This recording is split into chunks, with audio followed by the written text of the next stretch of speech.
Durante años, Enron fue presentada como la encarnación del nuevo capitalismo estadounidense. Era una empresa que no solo comerciaba energía, sino que afirmaba haber reinventado la forma en que el mundo entendía los mercados. Sus ejecutivos hablaban con seguridad arrogante sobre eficiencia, innovación y desregulación, como si poseyeran el código secreto del futuro económico. Wall Street la celebraba como una de las compañías más inteligentes del país, y las revistas financieras, como Fortune, la nombraron empresa más admirada de Estados Unidos durante 6 años consecutivos. Su valor de mercado superó los $70,000 millones, y su acción rozó los $90 en su punto más alto en agosto del año 2000. Miles de empleados invertían sus ahorros en la empresa, convencidos de que trabajaban en el futuro mismo de la economía moderna. Pero detrás de esa narrativa brillante, pulida en conferencias y portadas de revistas, se estaba construyendo una estructura cada vez más compleja y frágil. Era una arquitectura financiera diseñada no para mostrar la realidad, sino para sostener una ilusión mediante una ingeniería contable que bordeaba, y finalmente traspasó, los límites de la legalidad. Enron comenzó en 1985 como una empresa relativamente convencional de transporte y distribución de gas natural. Su crecimiento inicial fue estable, anclado en tuberías físicas y contratos tangibles. Pero la desregulación del mercado energético en los años 90 abrió oportunidades que la compañía decidió explotar con ambición sin precedentes. Bajo la dirección de Jeffrey Skilling, quien llegó en 1990 procedente de McKinsey, Enron dejó de limitarse a transportar energía y empezó a negociar contratos energéticos a largo plazo que luego transformaba en instrumentos financieros negociables. Convirtió acuerdos físicos en derivados sofisticados, especulando no con el gas o la electricidad en sí, sino con las fluctuaciones de precios futuros. Esa innovación fue celebrada como brillante. Skilling proclamaba haber convertido la energía en un commodity tan negociable como el oro o el petróleo. Sin embargo, a medida que el modelo se expandía, también lo hacía la presión por mantener resultados crecientes trimestre tras trimestre. El mercado exigía crecimiento perpetuo, y Enron respondió no con mayor eficiencia operativa, sino con mayor creatividad contable. El precio de la acción se convirtió en el indicador supremo del éxito, y los incentivos internos, bonificaciones millonarias atadas al valor bursátil, comenzaron a girar alrededor de sostener esa cotización a cualquier costo. Jeffrey Skilling, uno de los arquitectos intelectuales del modelo, promovía una cultura empresarial basada en la competitividad extrema y la convicción absoluta de que el mercado siempre validaría sus decisiones. Implementó el infame sistema de clasificación forzada, donde cada 6 meses los empleados eran ranqueados y el 15% inferior era despedido automáticamente, sin importar el desempeño absoluto. Su estilo era agresivo, carismático y profundamente convencido de que la desregulación permitiría una eficiencia ilimitada. Solía decir que Enron no era una compañía de energía, sino una empresa de ideas. Kenneth Lai, fundador y figura institucional con doctorado en economía, aportaba la imagen pública respetable y el acceso político. Había sido asesor de presidentes y donante clave del Partido Republicano. Juntos representaban la combinación perfecta de ambición estratégica y legitimidad corporativa. Pero el mecanismo central que permitió sostener el crecimiento aparente fue la contabilidad mark-to-market, aprobada por la SEC en 1992 específicamente para Enron. Este sistema autorizaba registrar como ingresos actuales los beneficios proyectados de contratos a largo plazo. Si Enron firmaba un acuerdo energético de 10 o 15 años, podía estimar las ganancias futuras, a menudo con supuestos optimistas sobre precios y demanda, y reconocerlas inmediatamente como utilidad presente. El problema no era la herramienta en sí, sino su uso extremo y deliberadamente optimista. Proyectos que nunca generarían los flujos proyectados, seguían inflando los resultados trimestrales. Cuando los proyectos reales no cumplían las expectativas, como ocurrió con la planta eléctrica Dabhol en India, un desastre financiero que costó miles de millones, en lugar de ajustar la cifra se creaban entidades especiales fuera del balance.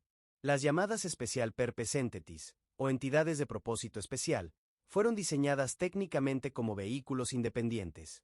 Estas estructuras, con nombres enigmáticos como LJM Cayman, Chuco o Jedi, estaban íntimamente vinculadas a Enron a través de garantías ocultas y acuerdos secretos. Andy Fastow, el brillante pero oportunista director financiero, se convirtió en el arquitecto maestro de este laberinto. Creó fondos que Enron controlaba, pero que gracias a complejos acuerdos con bancos como JP Morgan Chase y Citigroup no aparecían en sus estados financieros. Estas entidades absorbían deudas y activos problemáticos, permitiendo trasladar pérdidas y mantener la ilusión de estabilidad. Mientras el precio de la acción continuara subiendo, el sistema parecía funcionar. Los bancos prestaban dinero confiando en el valor bursátil, los analistas aplaudían los innovadores modelos de negocio, y los empleados seguían comprando acciones en sus planes de jubilación. Pero era un castillo de naipes sostenido únicamente por la fe colectiva. Internamente, la cultura se volvió cada vez más tóxica e intensa. El sistema de evaluación forzada no solo generaba miedo, sino que incentivaba el fraude colaborativo. Los equipos ocultaban problemas para no quedar en el percentil inferior. Cuestionar decisiones era percibido como falta de visión, y el escepticismo se castigaba con aislamiento profesional. Sharon Watkins, vicepresidenta de Desarrollo Corporativo, intentó advertir a Kenneth Lai en agosto del 2001 mediante un memorándum donde escribió: «He pensado mucho en el problema y creo que Enron colapsará». Su advertencia fue minimizada. En paralelo, la empresa comenzó a expandirse hacia nuevos mercados como telecomunicaciones y comercio de ancho de banda con Enron Broadband Services. Prometía replicar su modelo financiero en sectores adicionales, pero muchos de estos proyectos, como el intento de convertir Internet en un commodity negociable, no generaban flujo de caja real. Nuevamente, las pérdidas eran desplazadas fuera del balance visible mediante nuevas entidades especiales. Uno de los episodios más controvertidos ocurrió durante la crisis energética de California en los años 2000 y 2001. Apagones masivos afectaron al estado mientras los precios mayoristas de la electricidad se disparaban hasta 20 veces su nivel normal. Investigaciones posteriores revelaron que operadores vinculados a Enron habían manipulado deliberadamente el mercado eléctrico. Retiraban capacidad de generación artificialmente para provocar escasez, enviaban barcos cargados de energía en círculos frente a la costa en una estrategia llamada ricochet, y ejecutaban tácticas con nombres internos como The At-Star. Esta última consistía en mover energía fuera del estado para luego venderla de regreso, cobrando por un servicio que nunca se prestaba. Estas prácticas explotaban vacíos regulatorios para obtener beneficios extraordinarios mientras los consumidores enfrentaban tarifas estratosféricas y cortes de suministro que paralizaron hospitales y pequeños negocios. La empresa defendía sus prácticas como legales dentro del marco desregulado, pero grabaciones de traders celebrando los apagones filtradas años después destruyeron cualquier pretensión de ética corporativa. Al mismo tiempo, analistas más escépticos empezaron a notar inconsistencias alarmantes. Bethany M. Celean, periodista de Fortune, publicó en marzo del 2001 el artículo ¿Es Enron la próxima Cisco?, cuestionando cómo una empresa tan rentable generaba tan poco flujo de efectivo real. Si Enron era tan brillante, ¿por qué su deuda crecía exponencialmente? ¿Por qué dependía continuamente de nuevas estructuras financieras opacas? La complejidad deliberada de los reportes actuaba como escudo. Pocos analistas admitían no comprender completamente los estados financieros de una compañía considerada modelo de innovación, temiendo parecer incompetentes ante sus pares. Pero en 2001 la presión aumentó inexorablemente. Preguntas persistentes sobre las entidades especiales y la transparencia contable comenzaron a circular en Wall Street. Cuando finalmente Enron anunció en octubre del 2001 ajustes significativos en sus resultados, restando $1.000 millones a sus ganancias históricas, y reveló miles de millones en deuda previamente oculta en las entidades de Fastow, la confianza se resquebrajó como cristal. El mercado reaccionó con velocidad brutal. La acción cayó de más de $90 a menos de $1 en cuestión de semanas. Inversionistas institucionales vendieron en pánico, el acceso al crédito se evaporó, y la empresa entró en una espiral descendente imposible de detener. Miles de empleados vieron como sus fondos de jubilación, invertidos mayoritariamente en acciones de Enron por políticas corporativas que incentivaban la lealtad financiera, perdían casi todo su valor. Muchos estaban sujetos a periodos de bloqueo que les impedían vender, mientras los ejecutivos, como Skilling, quien vendió acciones por $60 millones meses antes del colapso, escapaban con fortunas intactas. El 2 de diciembre del 2001, Enron se declaró en bancarrota bajo el capítulo 11. Fue el mayor colapso corporativo de la historia estadounidense hasta ese momento, borrando $63.000 millones en valor de mercado y dejando a 20.000 empleados sin trabajo ni ahorros. Pero el impacto no terminó allí.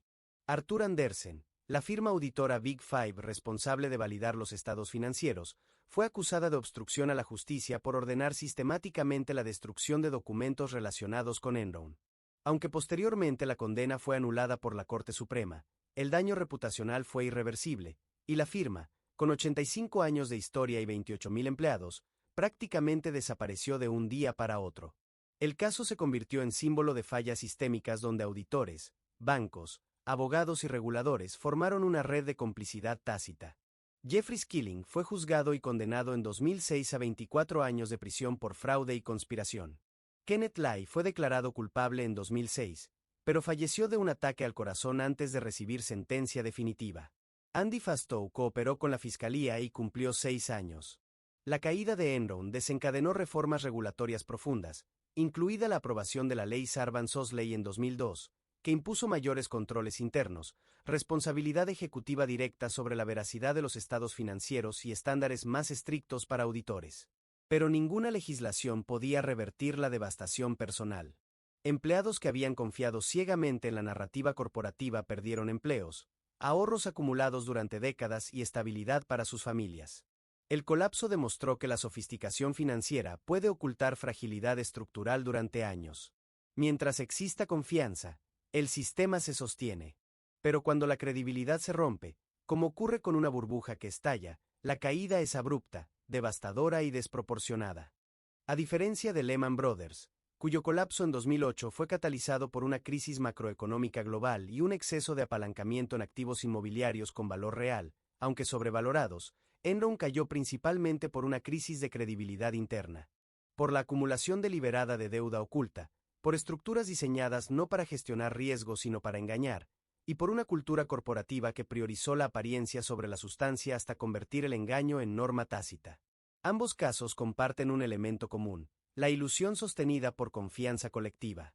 Y ambos muestran que cuando el precio de la acción se convierte en el objetivo supremo, cuando los incentivos recompensan la percepción sobre la realidad, el riesgo moral se multiplica exponencialmente.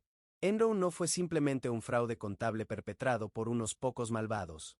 Fue el resultado inevitable de incentivos distorsionados, desregulación mal gestionada que confundió libertad con ausencia de vigilancia, y una convicción excesiva, casi mesiánica, de que la innovación financiera podía reemplazar la realidad económica. La empresa no colapsó en un solo día. Se erosionó gradualmente durante años, cada trimestre exigiendo mayor creatividad para sostener la farsa anterior, hasta que la estructura ya no pudo sostener el peso de sus propias proyecciones fantasiosas. Y cuando la grieta finalmente se hizo visible, cuando el mundo vio que detrás de los números brillantes había vacío, el derrumbe fue total, irreversible y ejemplar. Enron demostró que incluso los imperios más celebrados, aquellos adornados con premios y portadas, pueden estar construidos sobre bases invisiblemente inestables. Y que en el mundo financiero la confianza es el activo más valioso, pero también el más frágil. Porque una vez perdida, no hay ingeniería contable, comunicado de prensa ni lobby político capaz de restaurarla. Detrás de cada imperio admirado puede existir una grieta silenciosa, alimentada por el miedo a cuestionar el éxito aparente. Y cuando esa grieta se expone, no solo cae una empresa, cae la narrativa que la sostuvo, la fe colectiva que permitió la ilusión, y con ella, la estabilidad de quienes depositaron su futuro en esa promesa. Esa es la verdadera lección que dejó Enron al sistema financiero mundial, que sin transparencia, sin escepticismo saludable y sin mecanismos que premien la realidad sobre la apariencia, cualquier castillo financiero, por brillante que parezca, está destinado a convertirse en ruinas que enterrarán no solo a sus arquitectos, sino a quienes confiaron ingenuamente en su solidez.